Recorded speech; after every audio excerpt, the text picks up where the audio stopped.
मानव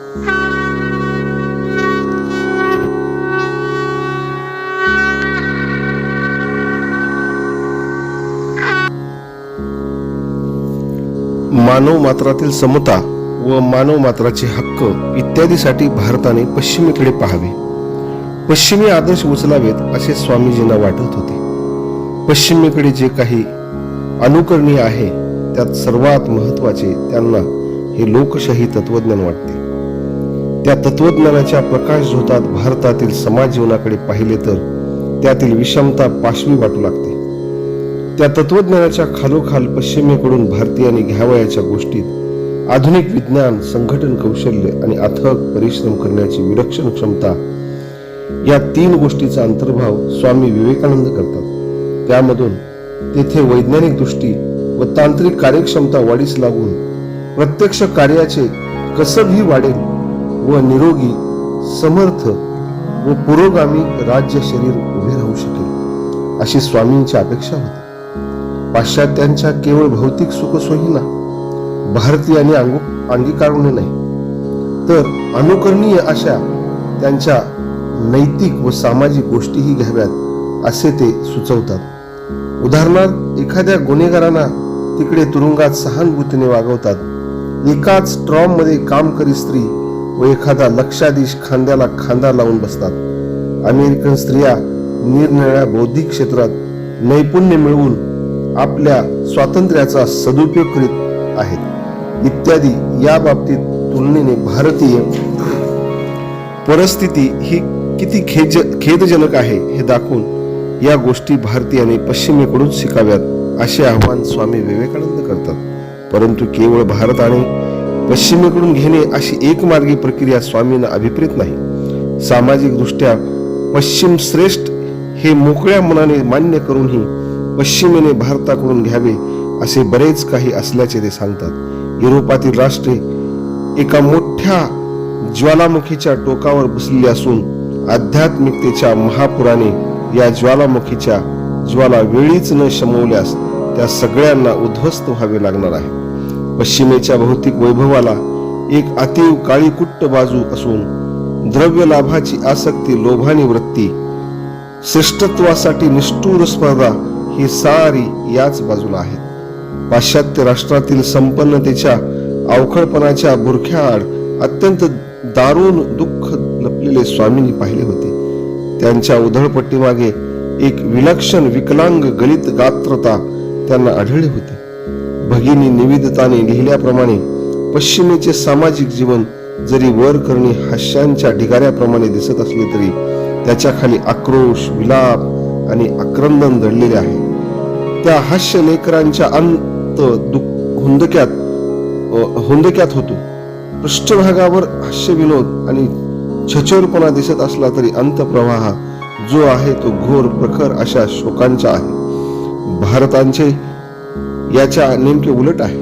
तो वरकरणी दुःखी व उदास वाटला तरी मुळात तो निश्चिंत व आनंदी आहे. याचे रहस्य भारत पाश्चिमात्यांना देऊ शकतो.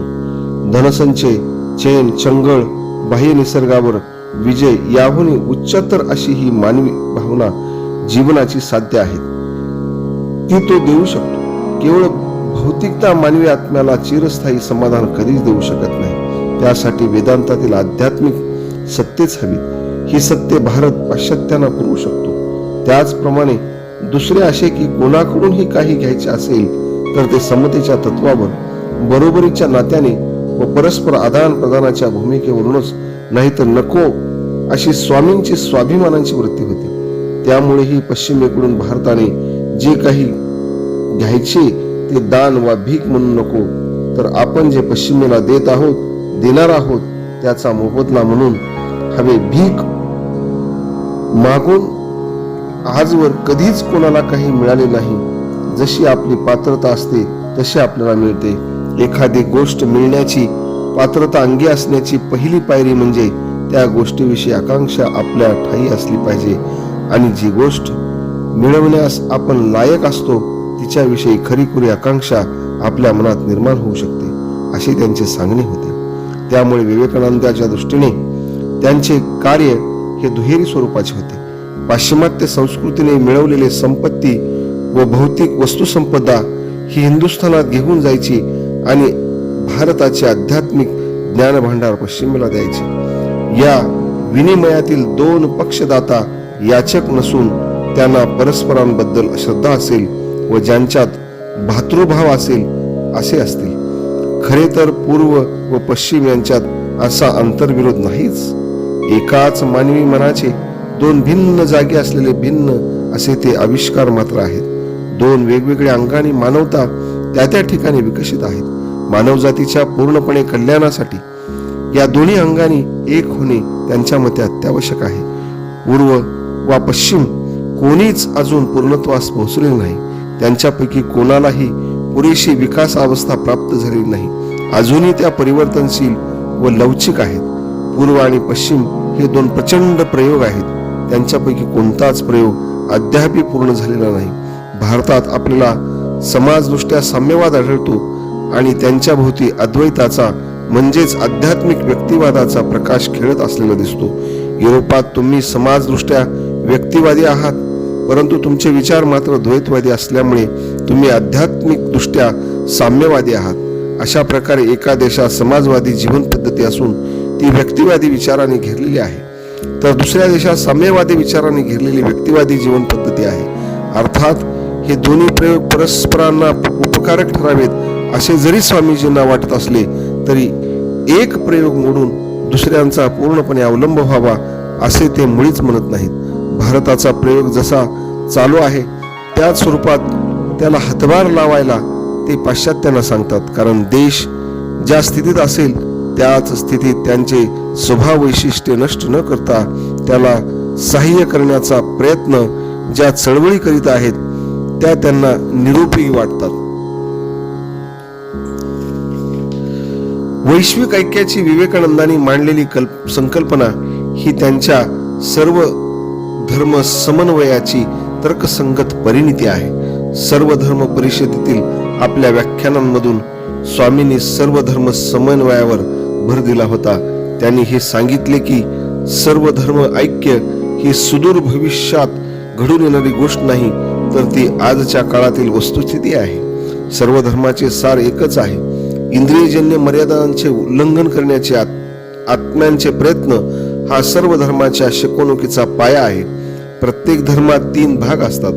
पहिला असतो तत्वज्ञान व आदर्श यांचा, दुसरा पुराण कथाचा व तिसरा कर्मकांडांचा।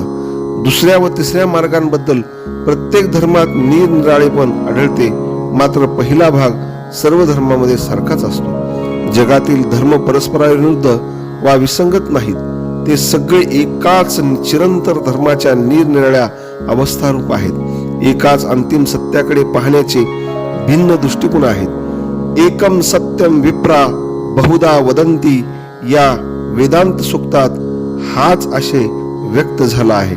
जगात निरनिराळे धर्म नसते तर एकही धर्म जिवंत राहिला नसता। सर्व धर्मातील सारभूत तत्वे सारखीच असल्यामुळे सर्वच धर्म चांगले आहेत। प्रत्येकाला आपल्या वैयक्तिक वैशिष्ट्यानुसार वागण्याचे स्वातंत्र्य मिळाले, पण ही सर्व वैयक्तिक वैशिष्ट्ये मिळून पूर्ण असे एकच निर्माण व्हावे। हिंदूंचे ब्रह्म, झरतुष्ट्रियांचा आझूर मजद, बौद्ध धर्मियांचा बुद्ध, ज्यूचा जेहोवा, ख्रिश्चनांचा आकाशातील पिता हे सर्व तुम्हाला सामर्थ्य देवोत। ख्रिश्चनाने आपला धर्म सोडून हिंदू किंवा बौद्ध बनायचे नाही, तसेच हिंदूने किंवा बौद्धाने ख्रिश्चन बनायचे नाही, पण प्रत्येकाने इतर धर्माचा अंतर्गत आशय आपणामध्ये सामावून घेतला पाहिजे आणि तरीही आपले वैशिष्ट्ये कायम ठेवून आपल्या प्रकृती धर्मानुसार आपला विकास आपण घडवला पाहिजे। प्रत्येकाला आपापला धर्मग्रंथ इतरांच्या धर्मग्रंथाच्या साहाय्याने अधिक चांगल्या रीतीने समजू शकेल। ज्याप्रमाणे बालकाचा तरुण व तरुणाचा वृद्ध होतो, त्याचप्रमाणे विभिन्न धर्माचे अनुयायी सत्याकडून सत्याकडे प्रवास करीत असतात। धर्म ही एक विकसनशील व प्रवाही बाब आहे, त्यामुळे ज्या क्षणी विकास थांबतो त्या क्षणी तो धर्म नाहीसा होतो। धर्माने साचेबंद वा ठोकळेबाज बनता कामा नये। ठोकळेबाज धर्म मानव मात्राला अपायकारक ठरतात। धार्मिक ऐक्याचा अत्यंत व्यामिश्र असलेला प्रश्न एका धर्माने दुसऱ्या धर्मावर विजय मिळवून सोडवला जाऊ शकत नाही. असे होणे शक्यही नाही आणि इष्टही नाही. ऐक्य म्हणजे सारखेपणा नाही. ऐक्य आणि वैविध्य यात मुळीच अंतर्विरोध देखील नाही. विविधतेत एकता ही विश्वाची योजनाच आहे. मानवी स्वभावतः मूलतः सारखाच असला तरी त्याचे आविष्करण भिन्न प्रकारचे होणे साहजिक आहे. सारखेपणाचे ऐक्य फक्त विश्वाचा विनाश झाल्यानंतरच येऊ शकेल. विचारात सारखेपणा आणण्याचे जिथे जिथे प्रयत्न झाले तिथे तिथे धार्मिक व राजकीय पाखंडीचा छळ सोसावा लागला. अशा प्रयत्नांचे यशापयश काहीही असो, पण एक गोष्ट निश्चित की त्यांच्यामुळे प्रगतीला खूपच बाधा झाली. सर्वंकष पद्धती मग त्या धार्मिक असोत वा सामाजिक असोत बौद्धिक कुंठितपणालाच कारणीभूत ठरतात. वैचारिक संघर्ष, वैचारिक मतभेद यातूनच नवे विचार प्रादुर्भूत होत असतात. म्हणूनच धार्मिक ऐक्याचा प्रयत्न धर्माची विविधता चिरडण्याकडे असता कामा नये. साधुता, पवित्रता, कल्याणकारिता ही कोणत्याच एका धर्माची मिरास नाही. तसेच प्रत्येक धर्मात व पंथात अतिश्रेष्ठ चारित्र्याचे स्त्री पुरुष होऊन गेले आहेत. कोणी कितीही अडवले तरी प्रत्येक धर्माच्या ध्वजावर लवकरच ही घोषवाक्य लिहिली जाणार आहेत.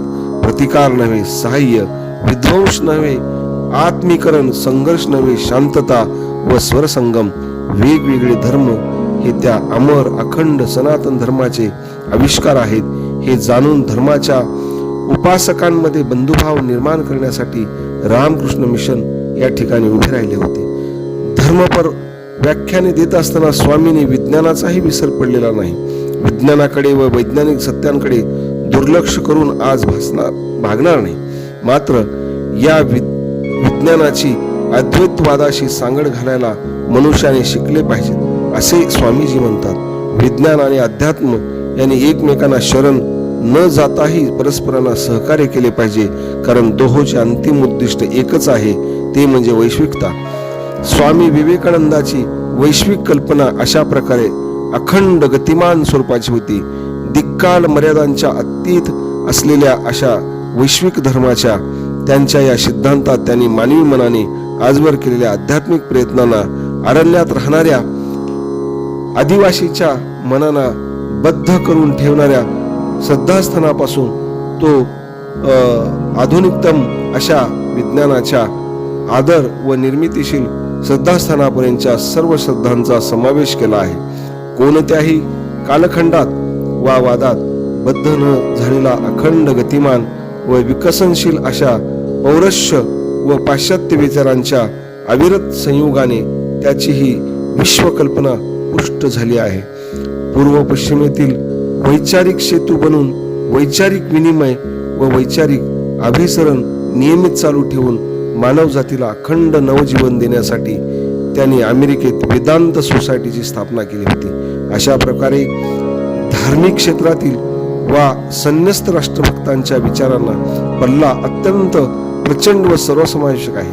राष्ट्रप्रेमापासून मानव मात्राविषयीच्या प्रेमापर्यंतची उत्तुंग झेप त्यांच्या विचाराने घेतलेली आहे.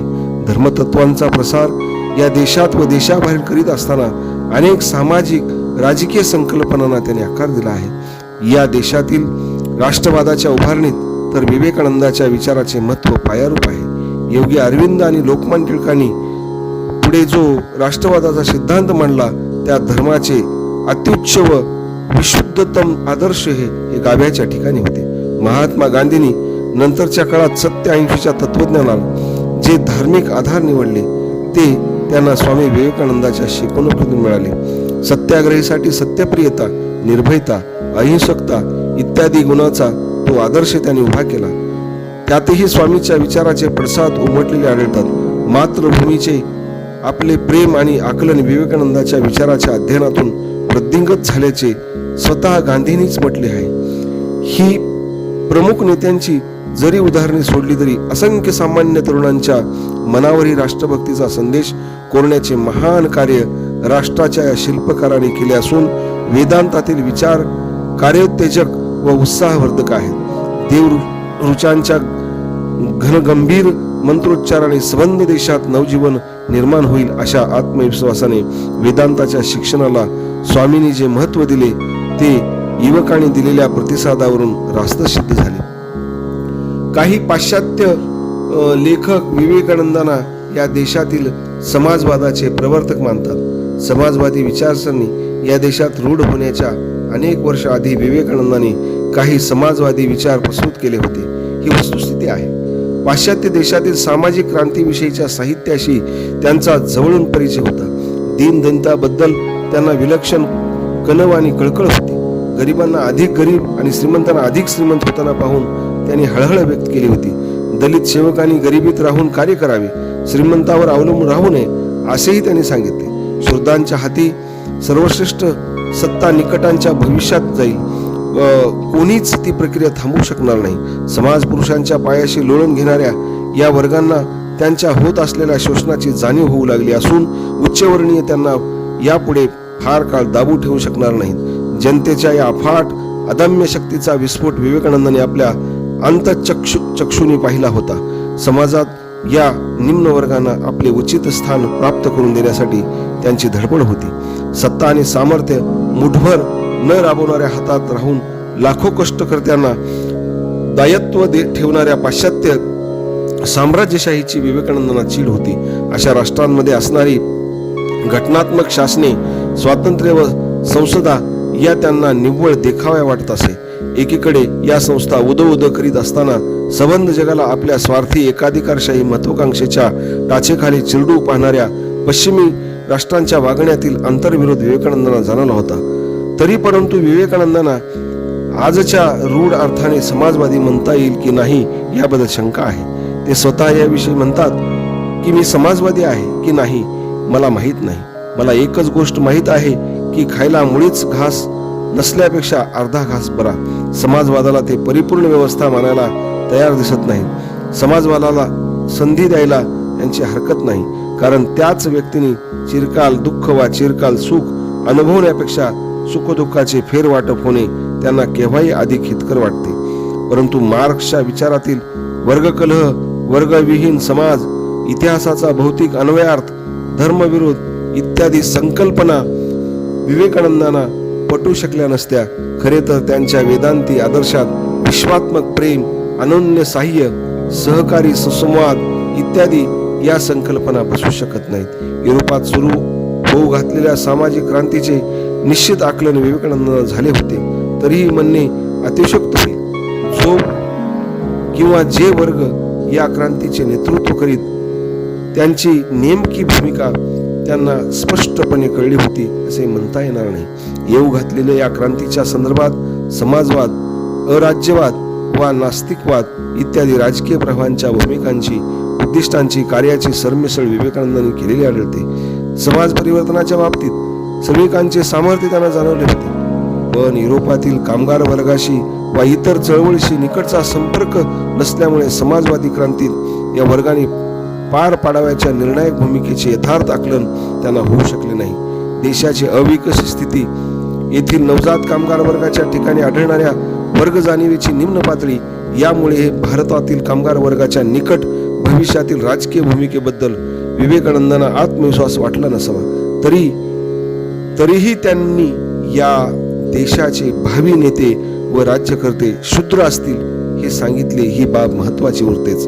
मार्क्स लेनिन प्रणित समाजवादी राज्य व विवेकानंदाचे शूद्र राज्य यात सकृतदर्शनी साधर्म्य असले तरी त्या अंतिम साध्यापर्यंत पोहोचण्याच्या मार्गाबद्दल मार्क्स आणि लेनिन यांच्या विचारात जो स्पष्टपणा आहे तो विवेकानंदाच्या विचारात नाही.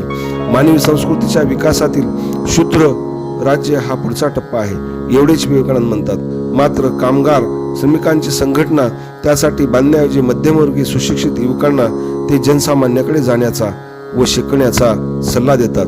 पण शिक्षणाचा हेतू परकीयांची सत्ता उलटून पाडणे वा वरिष्ठां वर्गांचे दासत्व झुगारून देणे असे मात्र ते म्हणत नाहीत. राष्ट्रीय पुनरुज्जीवनाचा विवेकानंदाचा कार्यक्रम हा असा धरसोडीचा व तडजोडीचा आहे. मध्येच तो थांबतो. काही लेखक त्यांचे वर्णन मानवतावादी असे करतात, पण इथेही लक्षात घेतले पाहिजे की आज मानवतावाद या संज्ञेशी निगडीत असलेल्या आशयापेक्षा भिन्न असे विवेकानंदांच्या संदर्भात तिला देणे आवश्यक आहे. त्या दृष्टीने फार तर असे म्हणता येईल की विवेकानंद हे आध्यात्मिक मानवतावादी होते. खरे पाहता जे विवेकानंदाने आचरणात आणले व शिकवले त्याला समाजवाद आणि मानवतावाद म्हणताच येणार नाही. कारण या उभय तत्वज्ञानाने सर्व आत्म्याचे एकत्व आणि मनुष्य मात्राचे एक जीवत्व मुळीच पुरस्कारले दिसत नाहीत. याउलट स्वामींनी मात्र अशी वेदांती शिकवणूक दिली की प्रत्येक व्यक्ती ही प्रक्षिप्तपणे ईश्वरी आहे आणि प्रत्येक माणसाने स्वबांधवाची सेवा करावी, कारण याच्या ठाई त्याच आत्म्याचे वास्तव्य आहे. श्रमिकांचे डोळे उघडल्यानंतर पुढे काय, या प्रश्नांचा विचार त्यांनी केलेला नाही. जागृत जनताच पुढचा मार्ग शोधू शकेल असे त्यांना वाटते. निश्चित अशा कार्यक्रमाअभावी त्यांचे हे विचार परिणाम शून्य ठरले ही वस्तुस्थिती नाकारता येत नाही.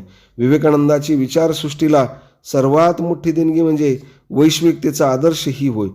त्यांचे व्यवच्छेदक वैशिष्ट्य म्हणजे त्यांच्या या दृष्टींची समावेशकता व समग्रता. ते कमालीचे वैश्विक होते. त्यांचे वैचारिक विचार हे वैश्विक आहेत. त्यांचे प्रेम वैश्विक आहे. त्यांचा संदेश वैश्विक आहे. त्यांचे जीवनकार्य वैश्विक आहे. वंश, राष्ट्रीयत्व, धर्म, संस्कृती, लिंग, वय इत्यादी निरपेक्ष संपूर्ण मानवमात्राचे ते प्रतिनिधित्व करतात. मानवमात्राच्या सर्व प्रकाराकडे व श्रेणीकडे त्यांचे लक्ष असते.